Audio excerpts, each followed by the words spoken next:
Teman-teman semua, perkenalkan nama saya Eko Oliver Lapusakau dengan NIM 2103020079, kelas 1C, Prodi Ilmu Administrasi Niaga, Fakultas Ilmu Sosial dan Ilmu Politik, Universitas Nusa Cendana Kupang tahun 2021-2022. Tujuan saya membuat video review mengenai buku The Cambridge Companion to Durkheim adalah untuk memenuhi salah satu tugas yang diberikan oleh dosen mata kuliah pengantar sosiologi. Untuk itu mari simak materinya. Baik, materi pertama yaitu kehidupan dan konteks Durkheim. Durkheim adalah seorang sosiolog Prancis, profesor sains, pendidikan, dan juga ilmu sosial di Bordeaux. Kehidupan dan karya Durkheim disajikan dalam 22 baris dalam Petit Robert atau Kamus Nama Diri. Ini berisi tentang ringkasan sosiologisnya mengenai positivisme, kekhususan fakta sosial, sosiologi dengan karakteristik naturalis dan mekanistik, serta studi mengenai representasi kolektif. Jenis informasi ini penting bagi mereka yang mempelajari info tentang Durkheim, khususnya deskripsi yang menempatkan pengalaman sosiolog di Prancis, di mana telah ada objek pemujaan. Durkheim, seorang sosiologi terkenal di dunia, telah menjadi objek dari berbagai komentar dan interpretasi teoretik. Pengetahuan dari Durkheim dan buku-bukunya merupakan peranan penting. Durkheim sangat menyukai 3 karya besarnya. Di antara itu yang pertama, The Division of Labor 1893, Suicide 1897, dan The Elementary Form of Religious Life. Jadi dalam buku besarnya yang pertama, Durkheim mengidentifikasi 3 bentuk abnormal dalam pembagian kerja. Itu disebut 3 jenis bunuh diri. Jika seorang membaca dengan benar, ia menjelaskan 4. Di bawah segitiga ada persegi, dan persegi ini yang akan diperlukan Durkheim untuk penalarannya, sehingga akan ditinjau secara singkat, jelas, dan tepat. Durkheim bukan hanya seorang individu, tetapi kepala dari simbolis yang nyata dari semua aspek sosial yang dia lakukan. Hal ini diakui oleh para sosiolog masa kini hingga sekarang.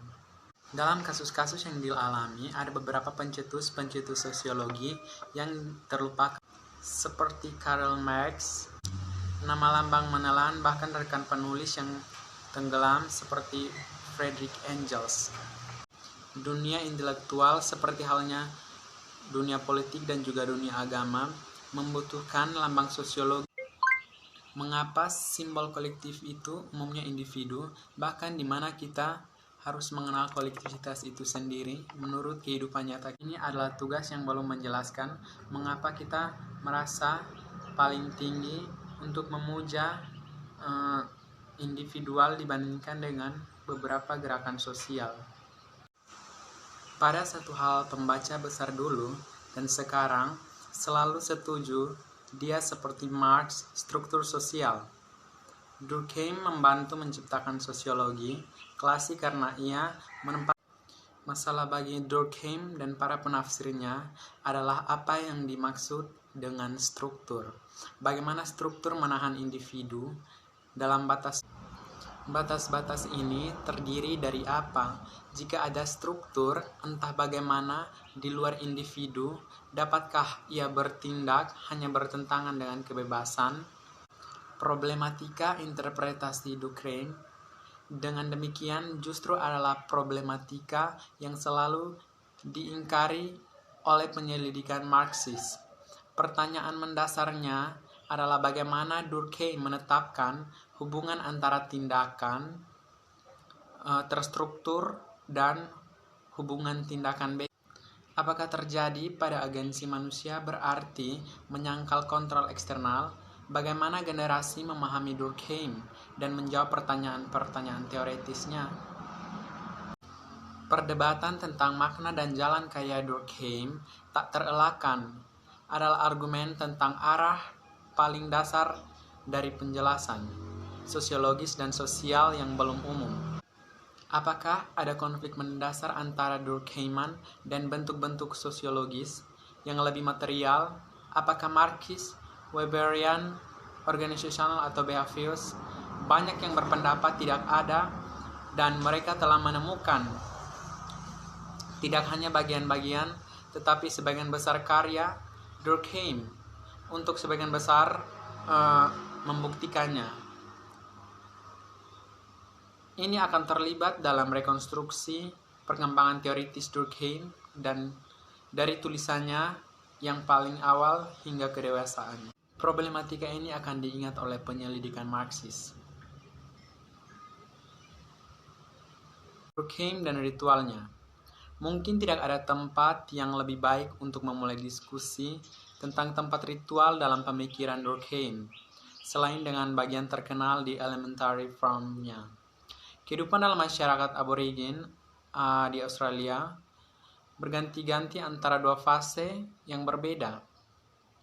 Dalam satu fase, populasi tersebar dalam kelompok-kelompok kecil yang melakukan pekerjaan mereka secara mandiri. Setiap keluarga hidup untuk dirinya sendiri, berburu, memancing, singkatnya berjuang dengan segala cara yang mungkin untuk mendapatkan makanan yang dibutuhkannya. Pada fase lain sebaliknya, ramai berkumpul tempat-tempat tertentu untuk jangka waktu yang bervariasi, dari beberapa hari hingga beberapa minggu. Kedua fase ini berdiri dalam kontraks yang paling tajam. Fase pertama, di mana kegiatan ekonomi mendominasi, umumnya intensitasnya rendah, menelan benih atau tanaman yang diperlukan makanan, berburu, dan memancing, pekerjaan yang dapat membangkitkan gairah yang benar-benar kuat, keadaan terpancar di mana masyarakat menemukan dirinya menjadi hidup, monoton, kendor, dan membosankan. Semuanya berubah ketika upacara berlangsung. Begitu individu-individu berkumpul, semacam listrik yang dihasilkan dari kedekatan mereka dengan cepat bertemu dengan ketinggian yang luar biasa. Mungkin karena emosi kolektif atau sesuatu yang tidak dapat diekspresikan secara kolektif. Dan dari sana menjadi lagu dan tarian. Sejak awal 1980-an terjadi pertumbuhan yang luar biasa dalam studi sosiologi, tubuh dan dalam pekerjaan interdisipliner yang telah berusaha untuk menghidupkan kembali pemikiran sosial. Dua perspektif teoris yang mendominasi. Di satu sisi penulis tertentu telah mengidentifikasi manajemen, badan pemerintah sebagai parameter pengaturan kunci lingkungan eksternal yang menyeluruh, di mana tindakan sosial yang terjadi, misalnya mengacu pada Thomas Hobbes dan Talcott Parsons. Masalah keteraturan untuk mengidentifikasi, reproduksi dan regulasi populasi melalui ruang dan waktu. Pengekangan keinginan dan representasi tubuh sebagai empat isu utama yang dihadapi. Politik memiliki seks karena seks adalah politik pertama kita, agensi pertama kita, penundukan pertama kita sepanjang perjalanan sejarah yang panjang.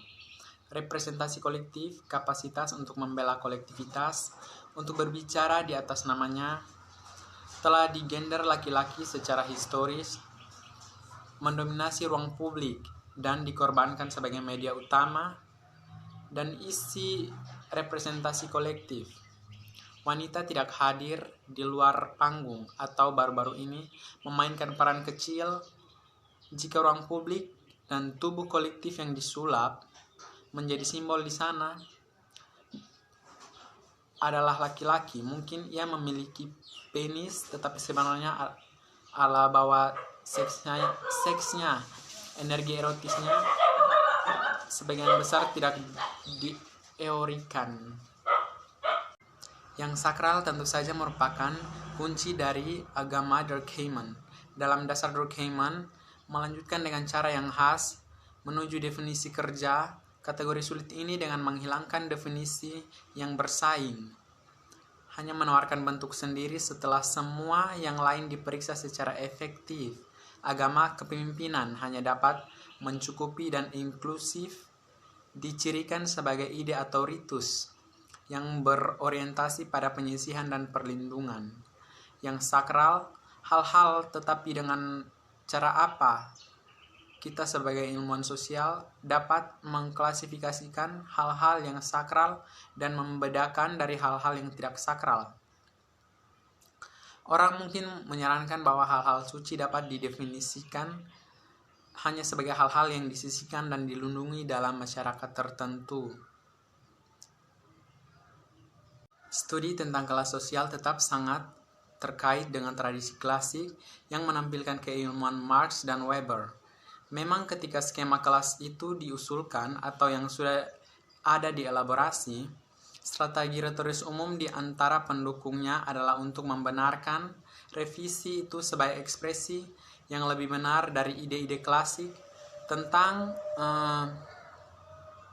struktur ketidaksetaraan. Ketertarikan pada tradisi klasik itu tentu saja diwujudkan dengan cara yang sangat selektif. Dengan ciri khas keilmuan Marx dan Weber diperlukan sebagai sekunder dan bahwa Durkheim diberhentikan atau diabaikan.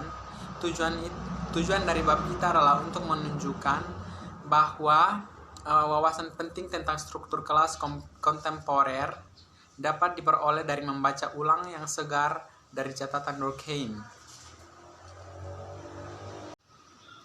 Baik, demikian hasil video review saya mengenai buku The Cambridge Companion to Durkheim. Walaupun kurang dari kata sempurna, namun saya berharap dapat bermanfaat bagi teman-teman semua. Untuk itu, saya mohon maaf atas mungkin ada kata-kata yang kurang berkenan maupun tingkah laku yang kurang berkenan. Mohon dimaafkan oleh teman-teman. Terima kasih. Sampai jumpa.